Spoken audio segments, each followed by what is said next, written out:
You've probably heard the Library of Alexandria burned down in one dramatic fire, and centuries of human knowledge disappeared in a single afternoon. That's not actually what happened. The real story is slower, stranger, and in some ways worse.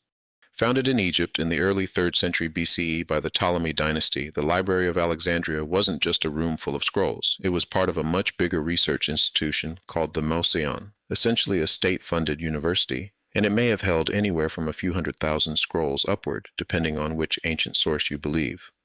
The scholars who worked there weren't minor names. Euclid wrote the foundations of geometry there. Eratosthenes calculated the circumference of the entire Earth using nothing but shadows and geometry, and got startlingly close to the real number. This wasn't a quiet archive, it was the most ambitious research project in the ancient world. Here's how aggressively they grew the collection. Every ship that docked in Alexandria's harbor got searched for books. Anything found got confiscated and copied by scribes, and often it was the copy, not the original, that got handed back to the owner. Arriving in Alexandria by boat meant your books got read whether you wanted them to or not. So this wasn't a passive archive slowly accumulating dust. It was an active, almost aggressive machine for pulling in every piece of written knowledge in the ancient Mediterranean world. So where does the one dramatic fire story come from? In 48 BCE, Julius Caesar was fighting a war inside the city of Alexandria itself. He ordered ships in the harbor set on fire to block an enemy fleet, and that fire spread into the city. Ancient writers, including Plutarch, described the flames reaching the library.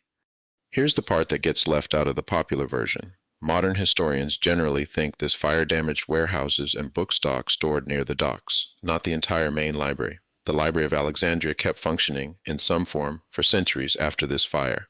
Caesar's fire is real, it just isn't the ending. The single best documented act of destruction happened over 400 years later, in 391 CE. By then, part of the library tradition lived on inside a temple complex called the Serapeum. That year, a Christian mob, acting under the authority of Bishop Theophilus of Alexandria and following the Roman emperor's edicts against pagan temples, tore the Serapeum down.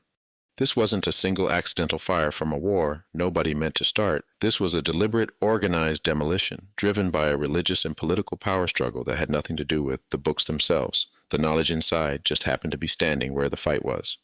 There's one more version of this story you've probably heard, and it's the most repeated of all. Legend says that in 642 CE, when Muslim forces conquered Alexandria, a caliph named Omar ordered the remaining books burned, reasoning that if they agreed with the Quran, they were unnecessary, and if they disagreed, they were dangerous.